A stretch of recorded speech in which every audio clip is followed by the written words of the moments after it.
Tetangga depan rumahku datang sore itu dengan wajah yang berat dan langkah yang anehnya pelan. Seolah setiap tapak yang ia ambil di depan terasku membawa beban yang bukan miliknya.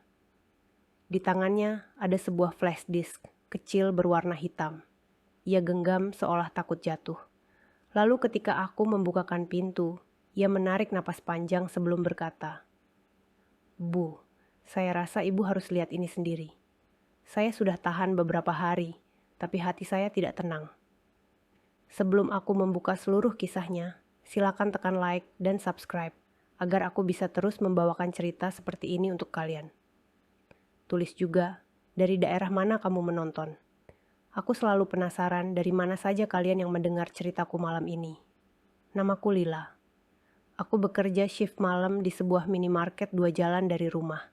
Sejak suamiku, Dani, pindah kerja dari pabrik ke pekerjaan serabutan, yang katanya lebih fleksibel.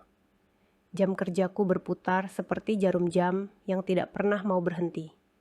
Berangkat menjelang maghrib, pulang ketika azan subuh baru saja selesai berkumandang.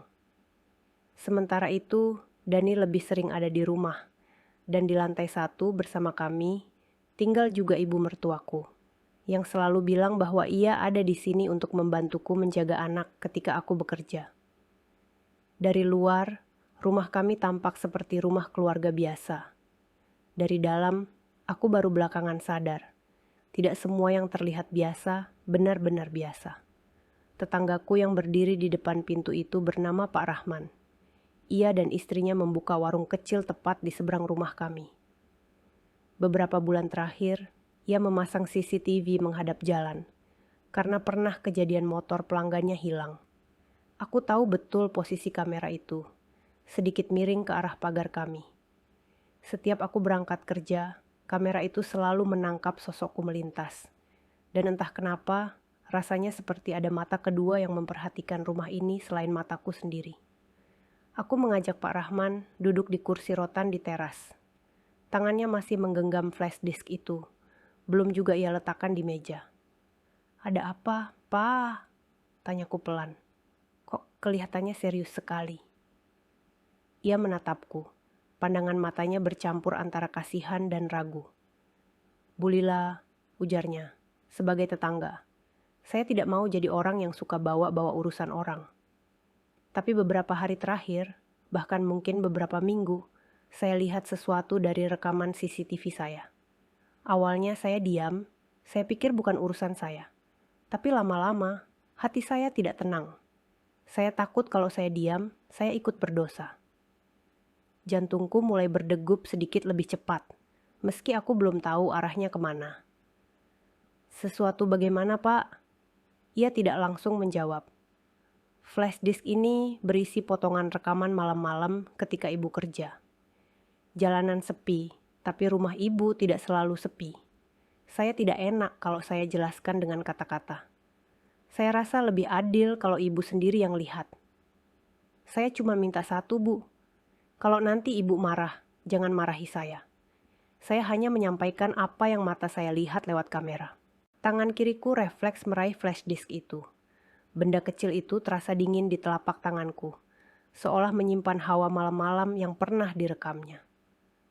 "Pak Rahman," suaraku hampir berbisik, "ini tentang siapa?" Ia memalingkan wajah sebentar, menatap jalan yang mulai temaram. "Tentang siapa yang keluar masuk rumah ibu ketika ibu tidak ada di rumah?"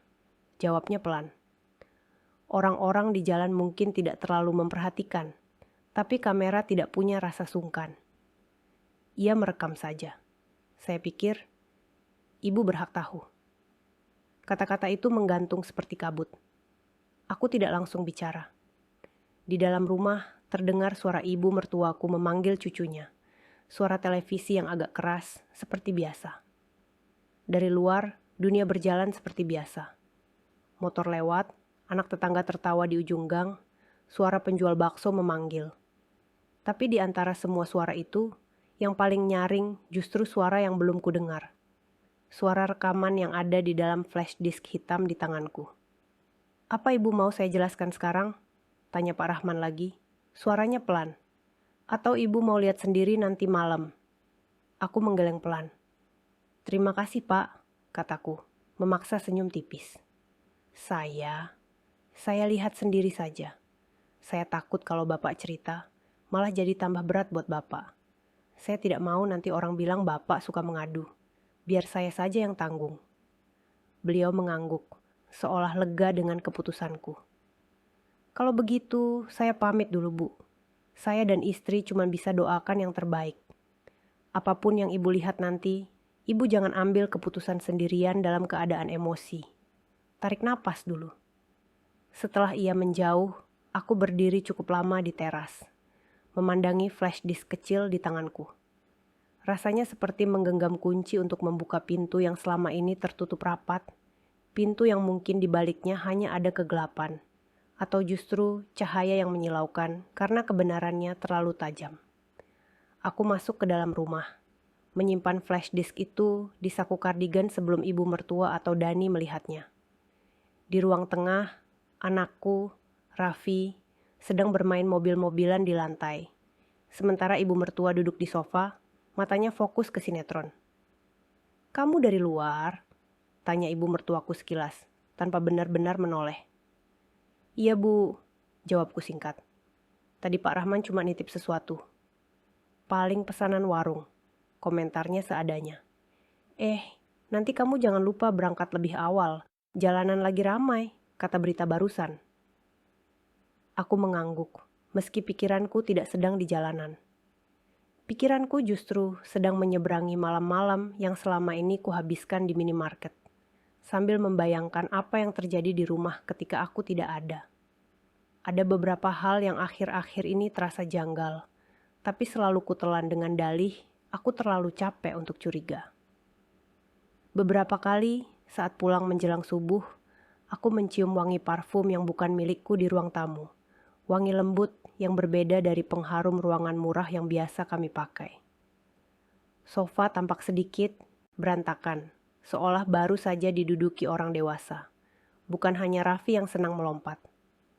Gelas di meja ada 2, padahal ketika aku pergi, hanya ada 1.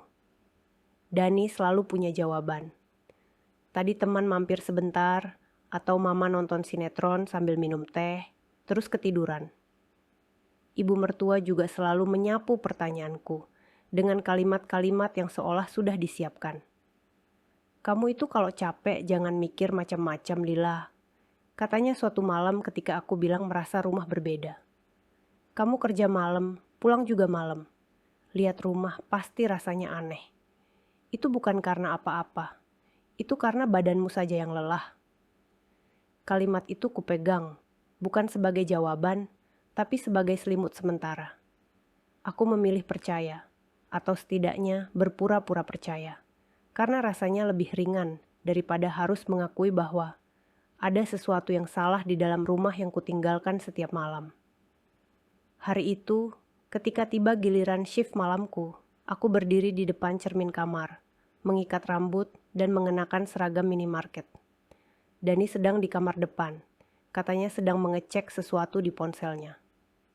Ibu mertua menyiapkan makan malam, aroma tumisan naik ke lantai 2.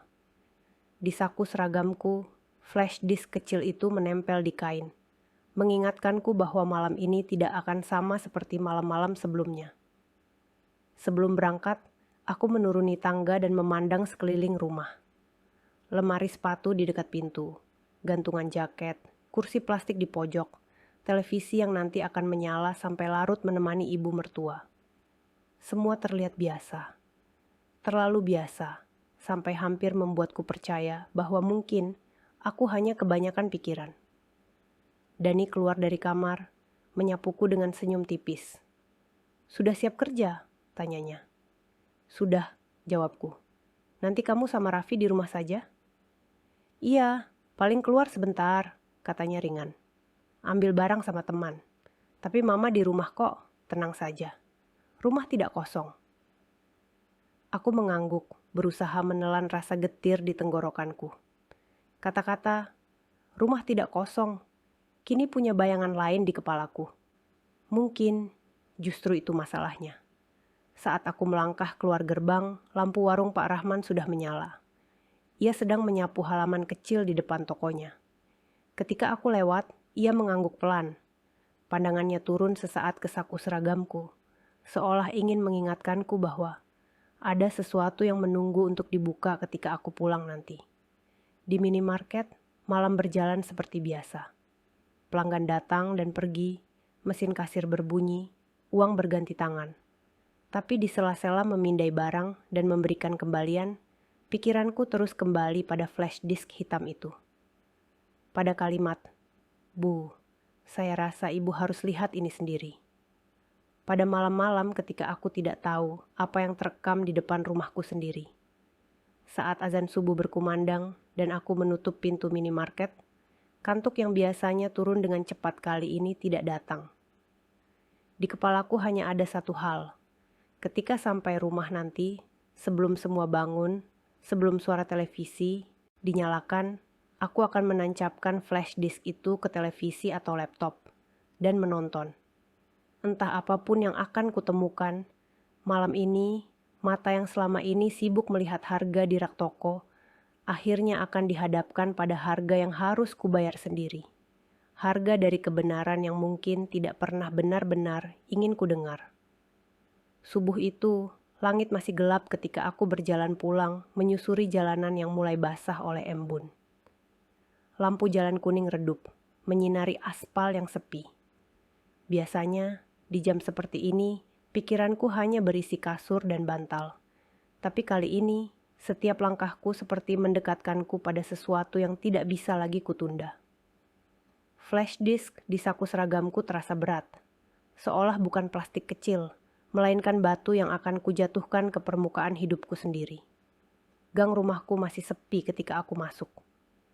Dari seberang, warung Pak Rahman belum buka, tapi lampu kecil di dalamnya sudah menyala.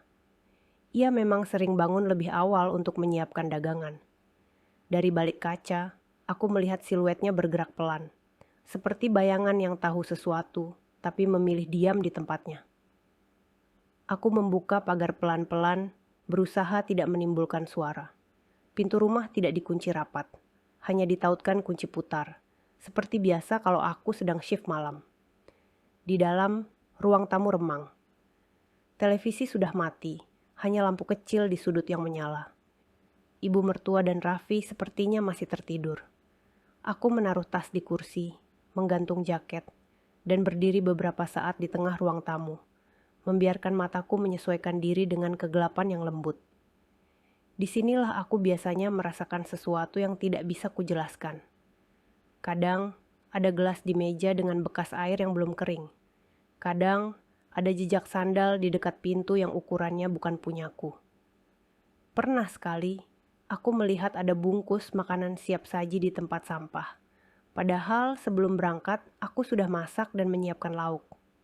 Waktu itu, aku hanya berpikir, mungkin Dani lapar lagi. Tapi sekarang, dengan flash disk di tanganku, semua hal kecil itu seperti potongan puzzle yang dari jauh sudah membentuk gambar yang tidak ingin kuakui. Aku berjalan ke kamar, mengganti pakaian, menunaikan salat subuh dalam diam. Setelah itu, biasanya aku akan langsung rebah di kasur. Namun pagi ini, rasa kantuk harus mengalah pada rasa penasaran dan takut. Aku mengambil laptop tua di lemari, benda yang selama ini lebih sering kupakai untuk menonton drama di akhir pekan daripada hal-hal penting. Pelan-pelan, aku membawanya ke ruang tamu. Kupastikan semua pintu kamar tertutup rapat. Dari kamar ibu mertua, terdengar suara dengkuran halus. Raffi pasti tidur di sampingnya. Dani tidak ada di rumah. Ia bilang semalam ada pekerjaan mengantar barang setelah tengah malam. Jadi ia akan langsung ke lokasi lain. Aku tidak tahu apakah itu benar atau bagian dari cerita lain. Yang jelas, hari ini justru aku sendirian. Dan mungkin itu yang kubutuhkan. Aku duduk di lantai, menaruh laptop di meja kecil. Tanganku sedikit gemetar ketika mencolokkan flash disk ke port yang berdebu. Layar laptop menyala, menampilkan folder kosong yang pelan-pelan terisi daftar file video. Ada beberapa dengan nama yang sudah dinamai oleh Pak Rahman, tanggal dan jam. Sebagian besar menunjukkan waktu antara tengah malam hingga menjelang subuh. Jam-jam ketika aku sedang berdiri di kasir minimarket, menghitung uang, tersenyum pada pelanggan. Sebelum mengklik apapun, aku memejamkan mata dulu, menarik napas dalam-dalam. Apapun yang kamu lihat, kamu harus siap, bisikku pada diri sendiri. Kalau tidak siap untuk tahu, kamu tidak akan pernah siap untuk sembuh. Kursor di layar bergerak ke file pertama. Tanggalnya sebulan lalu, jamnya mendekati tengah malam. Kutekan ikon kecil itu. Layar menampilkan jalan di depan rumah kami, dengan sudut pandang miring dari warung Pak Rahman. Kualitasnya tidak terlalu baik, tapi cukup jelas. Ada pagar rumah kami, pintu warung di seberang, beberapa motor yang sesekali lewat. Di menit-menit awal, tidak ada apa-apa. Aku hampir menertawakan diriku sendiri, merasa terlalu dramatis untuk sesuatu yang mungkin hanya rekaman jalanan kosong. Tapi kemudian, di detik kesekian, sosok itu muncul. Dari sisi kanan layar, seorang perempuan berjalan pelan menyusuri trotoar. Rambutnya panjang, diikat rapi, memakai baju yang menurutku terlalu rapi untuk sekadar lewat di depan rumah orang tengah malam. Ia berhenti tepat di depan pagar rumahku, melihat ke sekeliling sebentar, lalu mengetuk pelan. Beberapa saat kemudian, muncul sosok lain dari dalam. Meski rekaman agak buram, aku mengenali caranya berjalan, bentuk bahunya, cara ia membuka pagar. Dani, suamiku. Ia keluar dengan kaos dan celana pendek, menoleh kiri kanan sejenak, lalu tersenyum pada perempuan itu. Mereka tidak berpelukan, tidak saling memegang, tapi cara mereka saling menatap membuat udara di sekelilingku mendadak menipis. Dani membuka pagar lebih lebar, mempersilakan perempuan itu masuk. Mereka menghilang dari frame kamera, tapi bayangan pintu rumahku yang terbuka jelas terlihat. Di pojok, jam digital rekaman menunjukkan angka yang membuat perutku mual. Jam yang sama ketika aku sedang menata rak minuman di minimarket, mencoba mengusir kantuk dengan menghitung botol satu persatu. Aku menekan pause. Jantungku berdegup begitu kencang hingga aku bisa mendengarnya sendiri. Aku memundurkan video beberapa detik, menontonnya lagi. Tidak, itu bukan orang mirip. Itu Dani. Dan perempuan itu bukan saudara, bukan tetangga dekat yang kukenal. Ia adalah sosok asing yang tampak terlalu nyaman mengetuk pagar rumahku di tengah malam. Dengan tangan gemetar, aku membuka file kedua. Tanggalnya berbeda, sekitar 2 minggu setelah rekaman pertama. Polanya sama. Jalanan sepi, lampu warung mati, rumahku gelap dari luar. Lalu, motor berhenti di depan pagar. Perempuan yang sama turun, melepas helm, merapikan rambut, menatap sekitar. Sesaat kemudian, pintu rumahku terbuka sedikit, Dani keluar, kali ini bersama seseorang lagi. Aku memperbesar layar.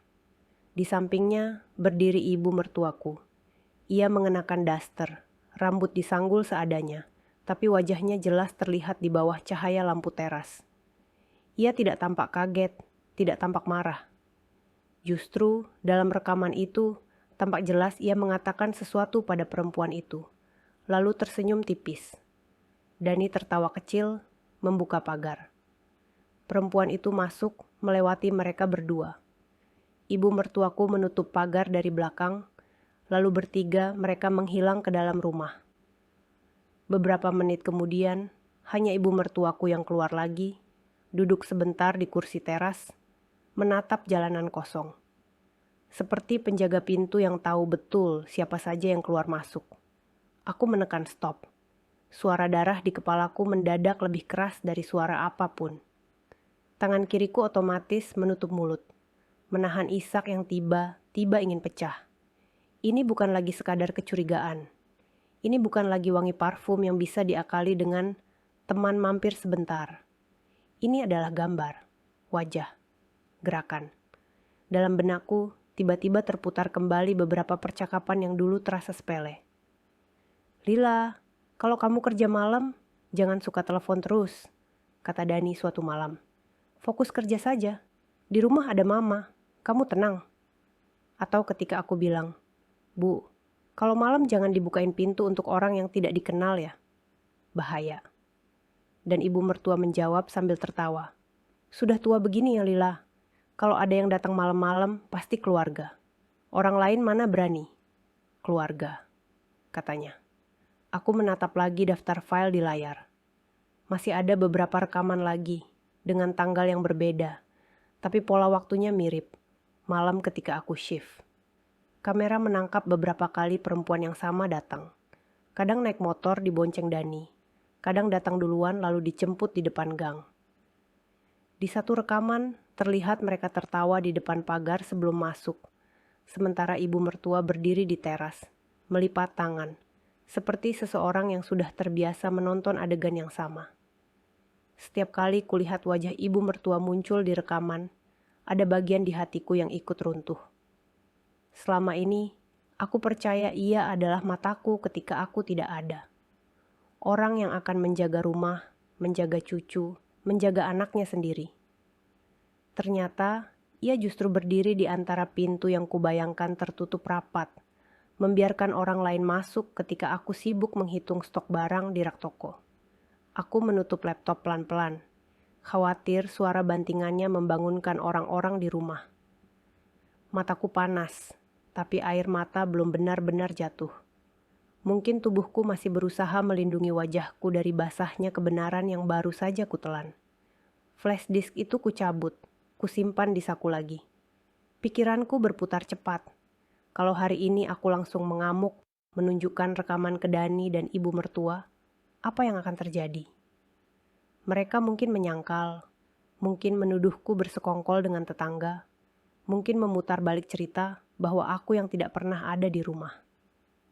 Satu hal yang kupelajari dari banyak cerita yang kusinggung-singgung selama ini adalah bukti tidak selalu cukup untuk membuat orang mengaku. Kadang, orang yang bersalah justru makin pandai berkelit ketika ditunjukkan rekaman. Yang mereka ragukan bukan perbuatannya, tapi hak kita untuk marah. Pagi itu, ketika cahaya matahari mulai menembus tirai tipis di ruang tamu, aku duduk sendirian di lantai, memeluk lutut, membiarkan detik-detik berlalu. Aku harus memutuskan, apakah aku akan menyimpan ini untuk sementara, menguatkan diriku dulu, atau langsung menyalakan perang di meja makan. Yang jelas, satu hal sudah pasti. Setelah malam ini, aku tidak lagi bisa memandang rumahku dengan cara yang sama. Dan setiap kali kulihat kamera kecil di seberang jalan, aku akan ingat bahwa di dunia di mana orang dewasa pandai berbohong, kadang yang paling jujur justru benda mati yang hanya tahu merekam. Hari itu, aku tidak langsung tidur.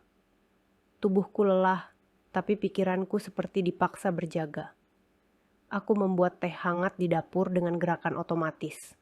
Sementara bayangan wajah Dani dan perempuan itu terus berulang di kepalaku.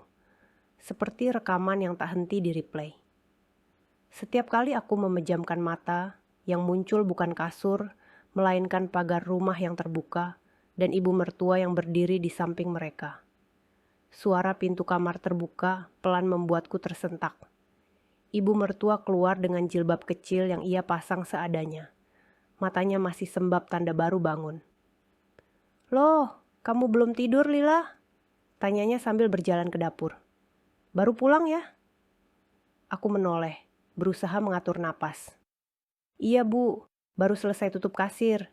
Lagi bikin teh dulu sebelum tidur." Ia mengangguk, membuka kulkas, mengambil air minum. "Kamu jangan kebanyakan begadang. Shift malam itu berat, tapi ya namanya cari nafkah. Untung masih ada Dani di rumah. Kamu tidak perlu pusing urus anak malam-malam." Kalimat itu di hari-hari lain mungkin akan terdengar seperti penghiburan. Hari ini kalimat itu terdengar seperti ironi.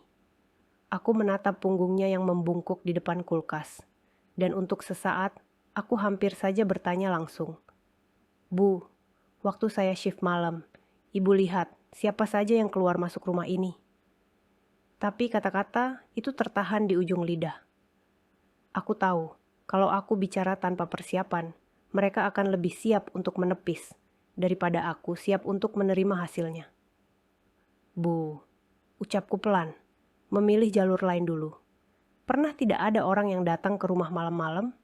Maksudku, selain keluarga. Ibu mertua menoleh, wajahnya datar. Malam-malam? Siapa yang mau datang ke rumah orang malam-malam? Gang kita sepi, Lila. Orang-orang juga sudah tua, paling tidur semua.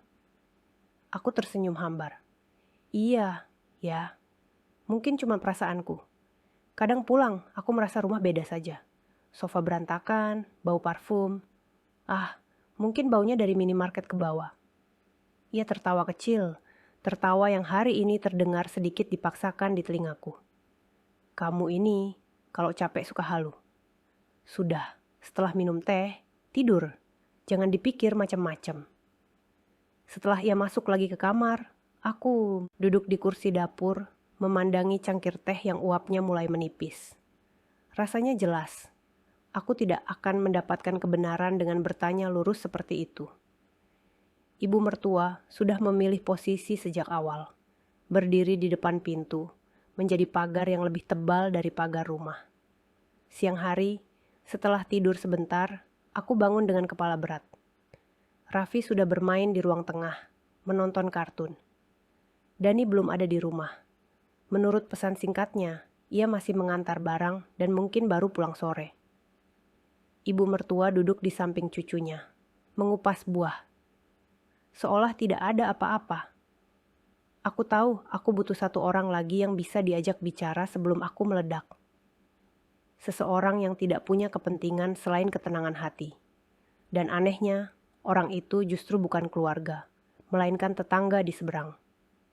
Saat Raffi sedang asyik, aku keluar sebentar dengan alasan membeli sabun di warung. Langkahku mengarah ke warung Pak Rahman. Ia sedang menata rak, istrinya menghitung stok roti. Pak, sapaanku pelan. Ada waktu sebentar? Matanya langsung menatapku, seakan sudah tahu kenapa aku datang. Ia mengangguk, mempersilakan aku duduk di kursi kecil di sudut warung. Saya sudah lihat, Pak, kataku tanpa basa-basi. Suaraku serak, tapi jelas. Rekaman di flash disk itu. Ia menarik napas panjang. Maaf, Bu Lila. Saya benar-benar minta maaf kalau itu menyakiti hati ibu. Tapi, Pak tidak salah, potongku pelan. Yang salah bukan orang yang menunjukkan luka, tapi orang yang menciptakan luka itu. Saya hanya ingin tahu satu hal, Pak. Itu sudah berapa lama? Ia terdiam sebentar, lalu berkata, yang jelas, rekaman yang saya simpan baru beberapa minggu terakhir. Tapi kalau dari kebiasaan kamera, kayaknya bukan hanya sekali dua kali. Saya sering lihat dari layar di dalam. Ada perempuan itu datang. Motornya sama, gayanya sama. Kadang Dani keluar sendiri, kadang ada ibunya juga. Makanya saya resah. Ibu kerja malam dan... ya, begitulah. Aku menelan ludah. Rasanya pahit. Pak pernah lihat. Mereka pulang bareng atau keluar bareng lagi. Kadang perempuan itu keluar duluan. Dijemput lagi, jawabnya jujur. Kadang Dani yang antar sampai ujung gang. Saya tidak bisa lihat sampai jauh, CCTV saya terbatas di depan sini saja.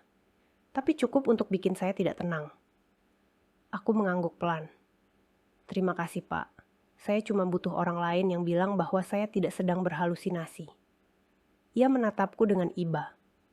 Bu Lila, saya bukan mau mengadu, tapi saya selalu lihat ibu berangkat kerja malam-malam. Kadang hujan, kadang angin. Saya sering berpikir, enak ya suaminya, di rumah saja. Tapi ternyata, apa yang saya lihat bukan enak, tapi sesuatu yang tidak benar. Saya tidak mau besok ibu bilang, kenapa bapak tahu tapi diam? Itu yang saya takutkan. Ucapan itu menamparku dengan cara yang lembut. Selama ini, aku terlalu sibuk menjaga nama baik rumah. Sampai lupa bahwa ada orang lain di luar sana yang peduli pada keadilan, meski tidak punya hubungan darah denganku. Sekarang ibu mau apa? Tanya istrinya, yang dari tadi diam tapi jelas mendengarkan. Aku belum tahu, jawabku jujur. Kalau aku teriak hari ini juga, semuanya akan pecah. Tapi kalau aku diam terlalu lama, aku akan gila sendiri. Nanti kalau ibu mau, kami bisa jadi saksi bahwa rekaman itu dari CCTV kami, bukan rekayasa. ujar Pak Rahman pelan. Tapi jangan buru-buru. Ya, tarik napas dulu. Kalau perlu, konsultasi dengan orang yang ibu percaya. Kakak, adik, orang tua, atau ustaz. Aku mengangguk lagi, lalu pamit. Di perjalanan kembali ke rumah, aku memutuskan satu hal. Hari ini, aku belum akan membuka semua kartu di meja. Tapi aku akan mulai menggoyang kursi nyaman yang selama ini ditempati Dani dan ibunya. Sore hari, Dani akhirnya pulang. Ia masuk rumah dengan wajah lelah yang biasanya membuatku luluh. Hari ini, wajah itu justru terasa seperti topeng. "Capek, Mas?" tanyaku. Tetap menjaga nada suaraku normal mungkin. "Lumayan," jawabnya sambil menjatuhkan diri di sofa. "Kamu bagaimana? Shift semalam ramai?" "Lumayan juga," sahutku. Aku duduk di kursi seberang, menatapnya. "Mas, aku mau tanya sesuatu." Ia melirik sekilas. "Apa lagi? Jangan bilang soal uang ya, aku lagi pusing." "Bukan soal uang," kataku. "Soal rumah ini. Kalau aku kerja malam, ada tamu yang datang ke rumah tidak? Selain keluarga." Dani menghela napas. "Kamu ini kenapa sih? Belakangan sensitif banget. Sudah pernah aku bilang kan, kadang ada teman mampir sebentar. Ngopi, numpang ke kamar mandi, hal biasa. Kamu mau aku usir satu-satu?" Aku menahan diri untuk tidak langsung menyebut nama atau ciri-ciri perempuan di rekaman. "Teman yang mana?" "Perempuan." Ia menatapku lebih tajam. "Kenapa? Ada yang bilang apa ke kamu?" Aku tersenyum kecil, senyum yang aku tahu tidak sampai ke mata. "Orang bilang, jalanan sekarang dipenuhi kamera. Apapun bisa terekam. Lucu ya, kadang kamera lebih jujur daripada orang di dalam rumah." Ada kilatan gugup sesaat di matanya, tapi cepat sekali ia tutupi. "Maksudmu?" "Maksudku sederhana," jawabku, masih dengan nada lembut.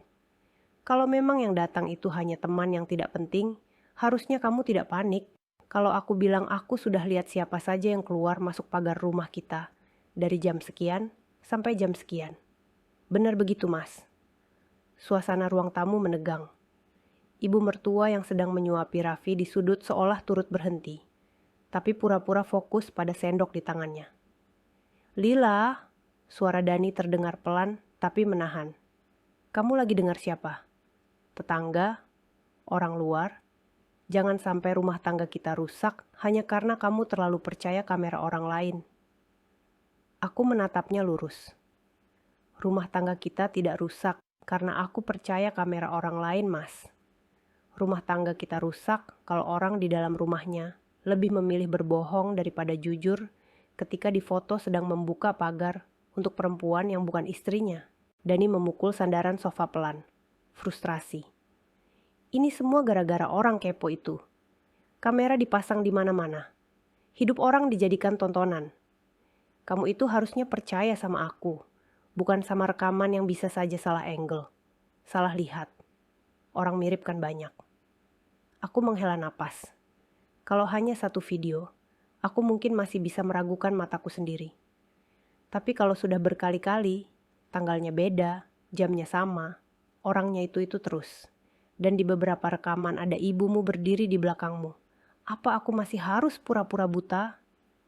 Ibu mertua terlonjak kecil. "Kamu menyeret mama dalam urusan ini."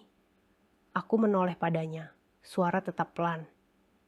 "Saya tidak menyeret siapa-siapa, Bu. Kamera yang kebetulan menangkap. Kalau mama tidak ada di situ, wajah mama tidak akan muncul di rekaman. Sesederhana itu." Henning turun seperti selimut berat di ruang tamu. Dani menggigit bibir, tampak kehabisan alasan. Ibu mertua memeluk Raffi sedikit lebih erat, seolah cucunya bisa jadi benteng dari percakapan yang sedang berlangsung. Dalam hati, aku tahu. Ini baru awal. Mereka masih akan berusaha memutar balik cerita. Akan ada gaslighting yang lebih halus, mungkin tangis, mungkin ancaman. Tapi satu hal sudah berbeda. Sekarang, mereka tahu bahwa aku sudah melihat sesuatu yang tidak bisa dengan mudah mereka hapus. Dan di luar sana, di seberang jalan, ada seorang tetangga dengan CCTV yang diam-diam, siap menjadi saksi ketika kata-kata mereka mulai saling bertabrakan. Malam itu, setelah maghrib, rumah terasa lebih padat daripada biasanya. Raffi berlarian kecil di ruang tengah. Televisi menyala dengan volume sedang. Ibu mertua beberapa kali berkomentar soal sinetron, dan Dani duduk sambil memainkan ponselnya. Berpura-pura fokus pada layar, tapi jelas gelisah. Di dalam saku jaketku, flash disk yang berisi rekaman itu terasa seperti batu panas yang menunggu untuk dikeluarkan. Aku berdiri di antara dapur dan ruang tengah, memperhatikan mereka satu persatu. Ada momen aneh ketika aku merasa seolah bukan lagi bagian dari adegan, melainkan penonton yang sedang menonton panggung keluarga kecil, yang pura-pura baik-baik saja, padahal panggung belakangnya berantakan. Aku mau pinjam televisi sebentar, ucapku akhirnya, memecah keheningan yang menggantung di antara suara sinetron. Dani melirik singkat. Pinjam bagaimana? Memangnya televisi punya siapa? Nada bercanda yang biasa terdengar ringan hari ini terasa seperti cemooh.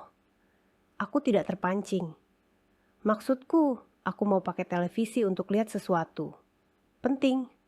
Tolong matikan sinetronnya dulu sebentar, Bu. Ibu mertua memandangku, agak kesal. Lagi seru, Lila. Kamu mau nonton apa? Berita bisa nanti-nanti. Ini bukan berita, jawabku pelan. Ini tentang rumah ini. Tentang siapa saja yang keluar masuk ketika aku tidak ada. Lebih penting dari sinetron, menurutku. Dani menegakkan badan. Wajahnya mengeras. Maksudmu? Aku berjalan ke arah televisi, mengambil kabel sambungan yang biasa dipakai Raffi untuk menyambungkan game kecilnya. Dengan tangan yang terlatih dari rutinitas, aku menyambungkan kabel itu ke laptop, lalu menyalakan perangkatnya. Layar besar televisi berubah dari sinetron menjadi tampilan hitam sebentar, lalu logo laptopku muncul. Lila, kamu mau apa sebenarnya? Suara Dani mulai meninggi. Aku menoleh, menatapnya tenang. Kamu bilang tadi siang, aku terlalu percaya kamera orang lain. Supaya adil, malam ini kamu lihat sendiri yang dilihat kamera itu. Kulihat, sekilas, ibu mertua menggeser posisi duduknya. Raffi yang tadinya sibuk dengan mainannya, mulai memperhatikan layar besar yang tampak berbeda. Raffi, sayang, masuk kamar sama nenek dulu ya, kataku lembut. Main di dalam saja, ini ada urusan orang dewasa. Anak itu mengerucutkan bibir, tapi ketika ibu mertua menarik tangannya, ia menurut. Kenapa, Bu? Tidak apa-apa. Nanti ibu susul, jawabku. Ibu mertua berdiri, wajahnya tampak tegang sekilas, tapi ia tetap menggandeng Raffi ke kamar. Pintu kamar tertutup perlahan. Tinggallah aku dan Dani di ruang tengah, dengan televisi besar sebagai saksi yang sedang menunggu perintah. Aku menarik napas dalam, lalu memasukkan flash disk ke port di samping laptop. Folder muncul di layar televisi, menampilkan deretan file dengan tanggal dan jam yang sudah kuhafal. Aku memilih satu dari rekaman yang paling jelas memperlihatkan semuanya. Kamu tidak perlu lakukan ini, kata Dani. Suaranya lebih pelan, tapi tercekik. Kalau kamu mau bicara, kita bicara baik-baik saja. Tidak usah bawa-bawa tontonan. Masalahnya justru selama ini kita terlalu sering bicara tanpa bukti. Dan kamu terlalu pandai memutar balik kata-kata, sahutku. Sekarang kita biarkan benda yang tidak bisa berbohong ini ikut bicara. Kuklik file itu. Layar televisi berubah menampilkan jalan depan rumah kami. Lampu gang, warung Pak Rahman di seberang, pagar rumah yang menutup sebagian gambar. Di pojok kiri atas, tanggal dan jam terpampang jelas. Kami diam.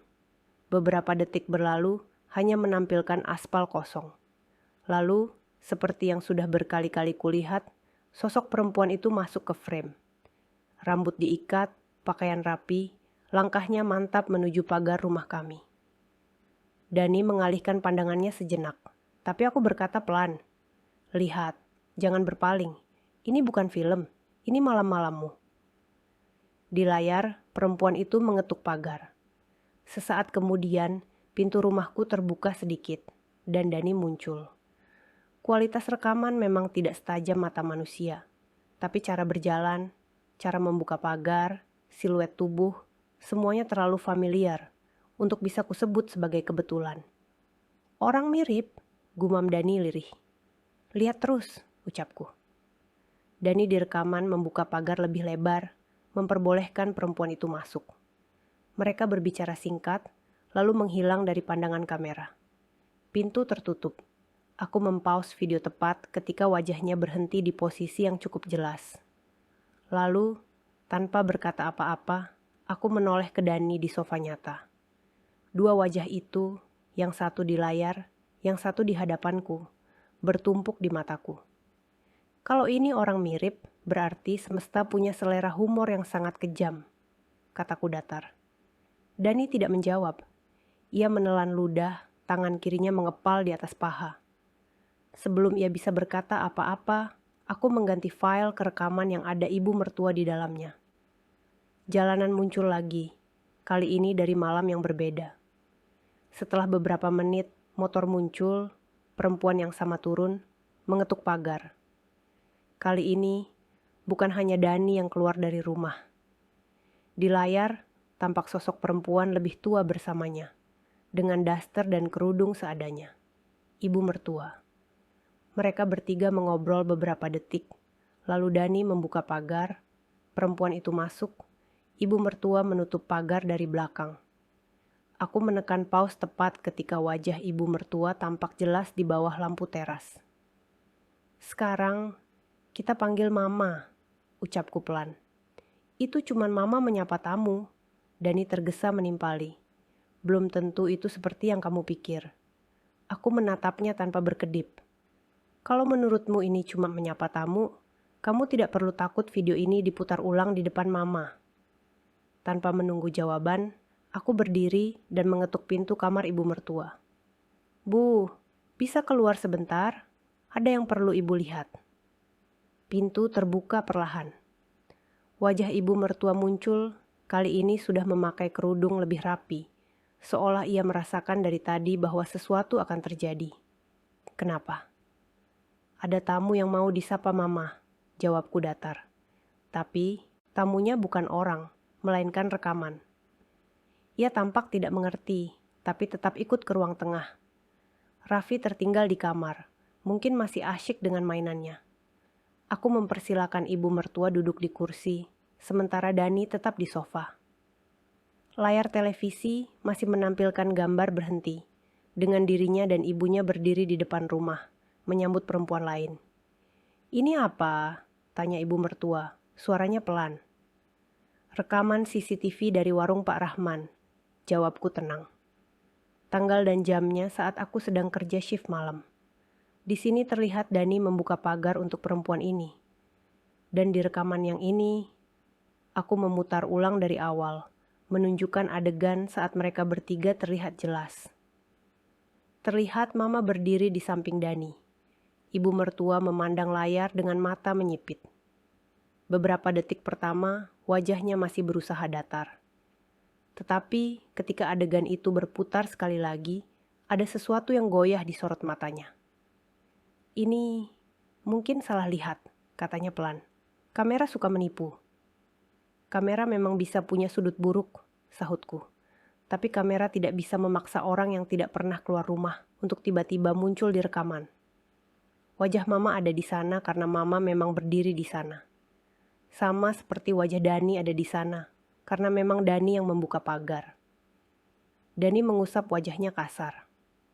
Lila, kamu mau apa lagi? Kamu sudah puas lihat ini?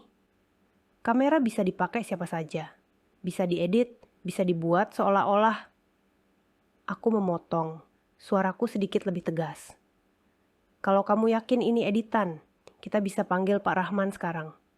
Minta dia bawa hard disk CCTV utama.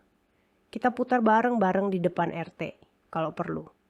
Kita lihat apakah cuman flash disk ini yang bohong, atau memang yang bohong sejak awal adalah kamu. Ruangan kembali senyap. Di wajah Dani, aku melihat pertempuran antara bertahan dengan kebohongan dan menyerah pada kenyataan. Ibu mertua menatap layar, lalu menatap lantai, jemarinya bergerak gelisah di atas pangkuan. Apa kamu mau memalukan dirimu sendiri di depan tetangga? Tanya ibu mertua akhirnya, menatapku tajam. Kalau kamu seret-seret orang luar, nama keluarga kita hancur, Lila. Anakmu nanti bagaimana? Orang-orang akan bicara. Aku menghela napas panjang. Kata-kata itu sudah kuduga, dan justru itulah yang selama ini menahanku untuk bersuara. Bu, jawabku dengan suara yang lelah tapi mantap.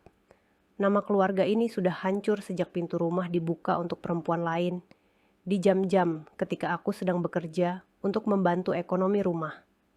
Bedanya, dulu kehancurannya hanya aku yang tahu di dalam hati.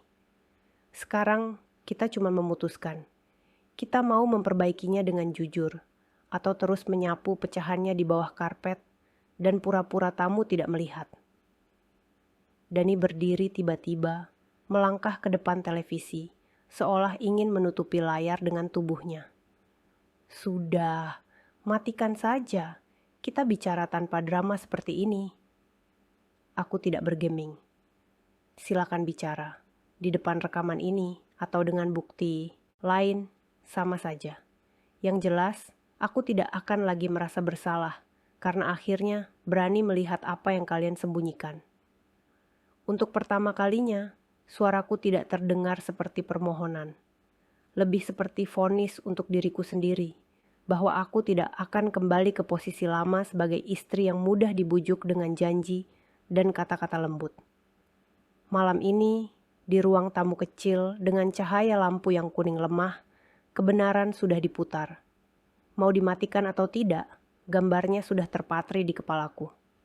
Dan dari titik ini, aku tahu, yang bisa mereka lakukan bukan lagi menghapus rekaman, melainkan memilih mau mengakui, atau terus hidup di dalam film yang mereka tulis sendiri. Dani berdiri di depan layar televisi, seperti seseorang yang tiba-tiba tersadar bahwa panggung yang selama ini ia atur diam kini disorot lampu terang.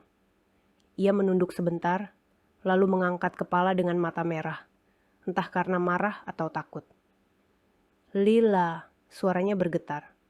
Kalaupun itu aku, kamu mau apa sekarang?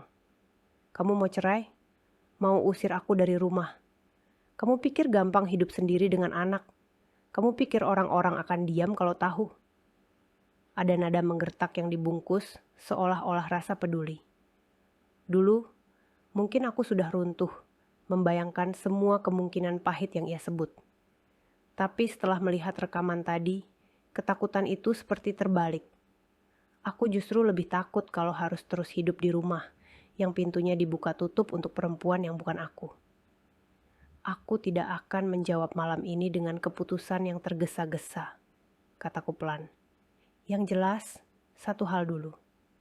Mulai malam ini, kamu tidak tidur lagi di rumah ini sebelum kita duduk bersama dengan kedua orang tuaku dan pihak keluarga lain.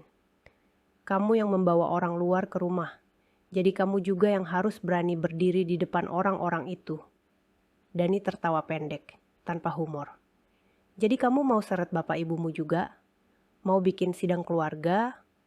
Lucu ya, rumah tangga dua orang jadi tontonan ramai-ramai. Aku menahan napas sejenak, lalu menjawab, rumah tangga dua orang seharusnya dijaga, kalau dua orang itu saling menjaga. Tapi kamu sudah mengundang orang ketiga ke sini berkali-kali. Kamu sudah menjadikan rumah ini bukan milik kita berdua. Jangan heran kalau sekarang aku butuh saksi. Aku tidak mau lagi dianggap gila hanya karena bercerita tanpa bukti. Ibu mertua menggeleng-geleng, menepuk dada pelan. Lila, kamu ini kenapa keras sekali? Laki-laki itu wajar kalau kadang khilaf. Mama tidak bilang perbuatan ini benar, tapi jangan langsung menghancurkan rumah. Ada anak di tengah-tengah. Aku menoleh padanya. Suara melembut sedikit tapi tetap tidak goyah. Bu, pertanyaannya bukan hanya apakah perbuatan itu salah. Pertanyaannya, sejak kapan Mama tahu? Karena di rekaman, wajah Mama juga ada. Mama berdiri di situ, membuka pintu, menutup pagar. Saat itu, apa Mama ingat cucu Mama yang tidur di kamar? Atau hanya berpikir soal bagaimana supaya Dani tidak merasa sendirian ketika istrinya kerja. Wajah ibu mertua menegang. Mama cuma tidak mau Dani tambah stres. Kerjaannya naik turun, penghasilannya tidak pasti. Kalau di rumah kamu terus menuntut ini itu, laki-laki itu bisa mencari pelarian. Mama cuma tidak mau dia cari pelarian di tempat yang lebih jauh. Aku tercengang. Jadi membawa perempuan lain ke rumah kecil ini, yang temboknya tipis, yang lantainya sering dipijak kaki cucu mama, itu menurut mama pelarian yang lebih baik? Ia terdiam. Untuk pertama kalinya sejak aku mengenalnya, aku melihat ia kehilangan kata-kata. Aku tidak mau perang mulut malam-malam, lanjutku. Besok, aku akan menghubungi orang tuaku. Kita atur pertemuan di rumah mereka atau di tempat yang netral. Kalau Dani mau memperbaiki, ia akan datang, duduk, dan mengakui di depan mereka. Kalau tidak, berarti jawabannya jelas. Dani mengembuskan napas berat. Kamu bawa urusan sampai sejauh itu, nanti kamu sendiri yang repot. Perceraian tidak semudah di sinetron yang kamu tonton. Betul, sahutku. Perceraian bukan mainan. Karena itu aku tidak bilang sekarang bahwa aku pasti mau cerai. Aku cuman bilang, aku tidak mau hidup dalam rumah yang pintunya lebih sering dibukakan untuk kesalahan daripada untuk kejujuran. Aku butuh batas. Dan batas paling dekat yang bisa kutarik sekarang adalah, kamu keluar dulu dari rumah ini. Ia menatapku, wajahnya campuran antara tidak percaya dan tersinggung. Mau kemana aku? Rumah ini atas namaku. Kamu yang harusnya keluar kalau tidak tahan. Aku menghela napas panjang. Kalau aku keluar, aku harus membawa anak. Dan aku tidak akan menaruh Raffi di posisi harus beradaptasi di tempat baru dengan mendadak, hanya karena kamu tidak bisa menjaga rumah ini. Lagi pula, aku tidak mau membiarkan anakku tinggal di rumah yang pernah kamu gunakan untuk menyembunyikan perempuan lain di jam-jam ketika istrinya sedang mencari nafkah halal. Kalau kamu merasa berat cari tempat sementara, mungkin kamu bisa minta bantuan perempuan yang sering kamu sambut di depan pagar itu. Siapa tahu dia punya ruang. Kata-kata itu menusuk, aku tahu. Tapi luka yang kutelan selama ini juga tidak pernah ringan. Ibu mertua tampak syok. Lila, jangan bicara seperti itu. Kamu pikir gampang bagi seorang ibu melihat anak laki-lakinya diusir dari rumah? Aku menatapnya dengan mata yang mulai panas, tapi suaraku tidak bergetar. Bu, dulu waktu saya berangkat kerja malam-malam, membawa badan yang capek, melihat rumah ini dari ujung gang, saya selalu bilang dalam hati, syukurlah di rumah, ada suami dan ibu mertua yang jaga anak. Sekarang setelah lihat rekaman itu, bagaimana saya bisa mengucap syukur yang sama? Sementara yang saya lihat di layar adalah pagar ini dibuka untuk perempuan lain di jam-jam ketika saya tidak ada. Kalau malam ini berat bagi ibu, melihat anak ibu diminta pergi. Cobalah bayangkan, berapa malam yang sudah saya lalui dengan tenang. Padahal seharusnya saya gelisah. Kami bertiga terdiam. Di luar, suara. Motor sesekali lewat. Suara dunia yang tidak tahu apa-apa tentang drama kecil di balik dinding rumah nomor kecil di gang sempit. Televisi masih memajang gambar berhenti. Wajah Dani dan ibunya menatap ke arah kamera CCTV, seolah menyaksikan diri mereka sendiri dari luar tubuh. Akhirnya, Dani melempar napas panjang, mengusap wajah keras-keras. Baik, katanya lirih. Kalau itu yang kamu mau. Malam ini aku keluar. Tapi ingat Lila, kamu yang minta. Jangan menyesal kalau nanti hidupmu tidak semudah bayangan. Aku mengangguk pelan. Mungkin hidupku nanti tidak mudah. Tapi setidaknya, aku tidak tidur di rumah yang dibangun di atas kebohongan yang kamu anggap sebagai hak. Ia masuk ke kamar, menutup pintu dengan bunyi lebih keras daripada biasanya. Beberapa menit kemudian, ia keluar dengan tas ransel kecil, berisi beberapa potong baju dan barang pribadi. Tanpa banyak kata, ia berjalan ke pintu. Di ambang, ia berhenti sebentar, menoleh ke arahku dan ibunya. Kalau kamu masih punya niat menyelamatkan rumah tangga, kabari aku setelah kamu tenang, ucapnya. Kalau kamu cuma mau menyelamatkan harga dirimu, kita lihat nanti anak akan memilih ikut siapa. Aku menatapnya. Aku menyelamatkan kewarasanku dulu, Mas. Karena kalau aku gila, tidak ada yang bisa menjamin Raffi menjalani hidup yang sehat. Soal rumah tangga, kita lihat nanti bersama orang yang mengerti, bukan hanya bersama ego kita berdua. Pintu tertutup, suara langkahnya menjauh di gang. Ibu mertua duduk kembali, wajahnya pucat, tangan bergetar. "Kamu puas sekarang?" tanyanya lirih. Anak laki-laki mama keluar dari rumahnya sendiri. Aku menatapnya, kali ini tanpa kemarahan, hanya kelelahan. Tidak ada yang puas, Bu. Ini bukan kemenangan. Tapi kalau selama ini rumah ini terasa nyaman untuk orang yang salah, mungkin memang harus diubah dulu suasananya, sebelum bisa jadi tempat yang aman lagi untuk saya dan Raffi.